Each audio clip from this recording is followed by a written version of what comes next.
Olá, meu irmão, minha irmã, feliz domingo. Chegamos a mais um domingo. É o terceiro domingo da quaresma. E eu quero mandar assim um abraço muito grande, um carinho muito especial a todo mundo que nessa semana que passou mandou mensagem, né? Fez comentários lá no canal. Quero pedir que vocês continuem fazendo.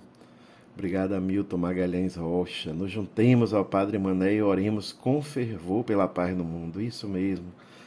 Hamilton, Celso Serra. Deus Pai misericordioso abençoe e proteja a todos nós hoje e sempre. Amém, Celso. Olívia, é sempre muita esperança, é sempre muito conhecimento. Amém, Olívia, amém. Deus te abençoe sempre. Amém, Olívia. Ticiane falou que especial para começar o sábado. E Holanda, que Nossa Senhora da Piedade interceda por toda mãe que perdeu seu filho por alguma flagelação. Que elas sejam sustentadas na fé e no amor de Jesus, Maria e José. Amém, Holanda, amém. É isso mesmo, no sábado a gente se lembrando de Nossa Senhora, as Marias das Dores. Obrigado, obrigado Luiz Francisco, tirando coisas novas e belas das leituras bíblicas, mesmo aquelas bem conhecidas. Deus seja louvado, gente. Eu agradeço por essas mensagens. Quero que vocês sempre coloquem alguma dúvida, coloquem alguma dificuldade na compreensão, rezem comigo, sobretudo. Esse é um momento de oração, esse é um momento de da gente se juntar em torno, não é,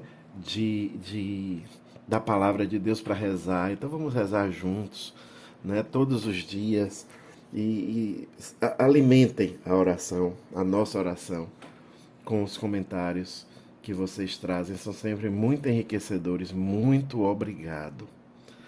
E nesse domingo tão especial, terceiro domingo da quaresma, vamos nos colocar suplicantes ao Espírito Santo de Deus. Vamos lançar o nosso coração no Espírito Santo de Deus e vamos clamar que Ele venha em nosso socorro, em nosso auxílio, que nos ajude a viver este dia do Senhor tão especial, que nos ajude a clamar todos os dias por uma vida mais digna de Jesus, mais santa, mais conectada com Deus e com os irmãos, mais construtora da paz. Só o Espírito Santo é capaz de realizar isso em nós, então digamos, clamemos, vinde Espírito Santo sobre nós.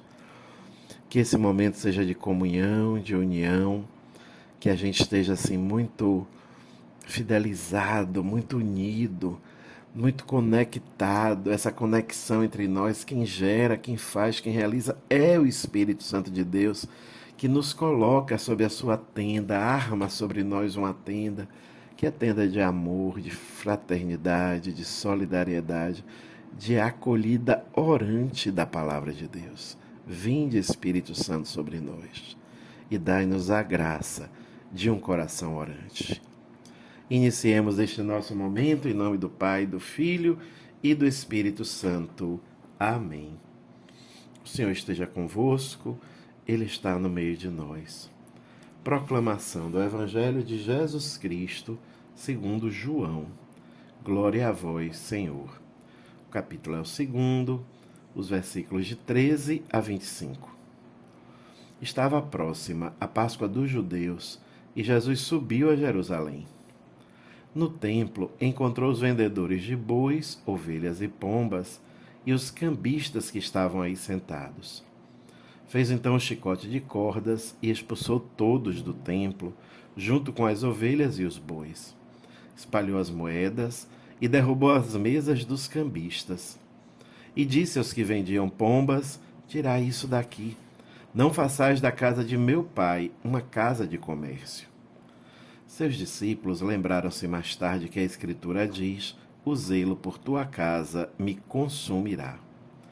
Então os judeus perguntaram a Jesus: que sinal nos mostras para agir assim? Ele respondeu: destruí este templo, e em 3 dias o levantarei. Os judeus disseram: 46 anos foram precisos para a construção deste santuário, e tu o levantarás em 3 dias? Mas Jesus estava falando do templo do seu corpo. Quando Jesus ressuscitou, os discípulos lembraram-se do que ele tinha dito e acreditaram na Escritura e na palavra dele. Jesus estava em Jerusalém durante a festa da Páscoa. Vendo os sinais que realizava, muitos creram no seu nome. Mas Jesus não lhes dava crédito, pois ele conhecia a todos e não precisava do testemunho de ninguém acerca do ser humano, porque ele conhecia o homem por dentro. Palavra da salvação. Glória a vós, Senhor. Meu irmão, minha irmã, a trama que vai ser desencadeada na condenação sumária, na paixão e morte de Cristo, está sendo urdida, está sendo preparada. São várias armadilhas. Jesus chega no templo e não é a primeira vez que ele está no templo. Ele já teve outras vezes no templo.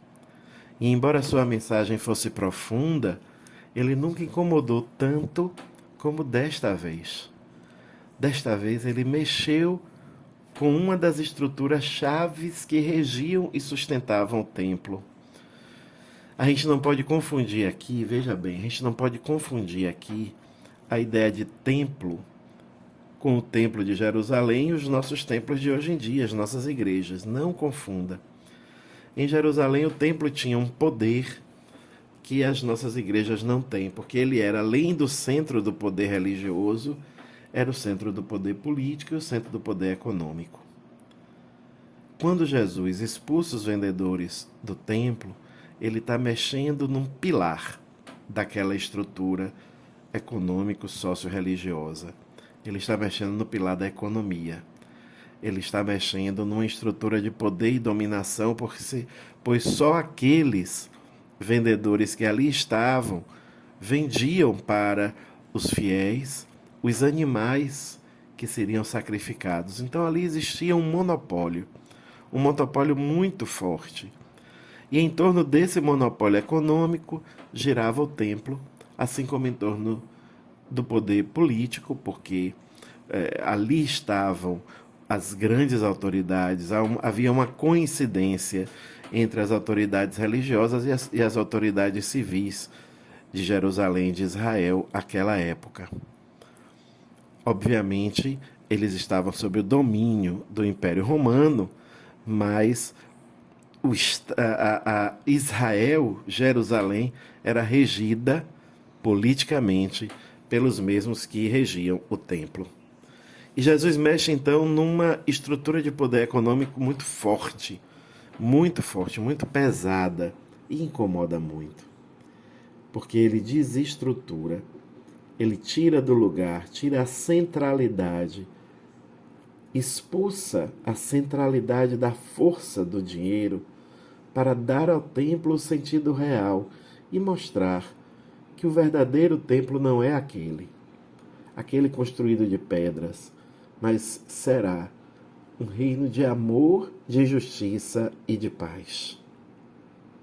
Nos dias atuais, meu irmão, minha irmã, nós também precisamos, numa atitude profética, não permitir que a força do poder político e econômico se sobressaia ou se misture com o poder religioso, que é poder e que deve ser poder de serviço.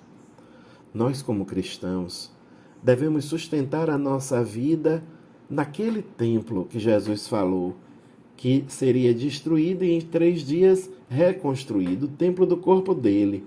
É o próprio Cristo. E quem é o corpo de Cristo? A igreja. A igreja é Cristo ressuscitado presente no mundo.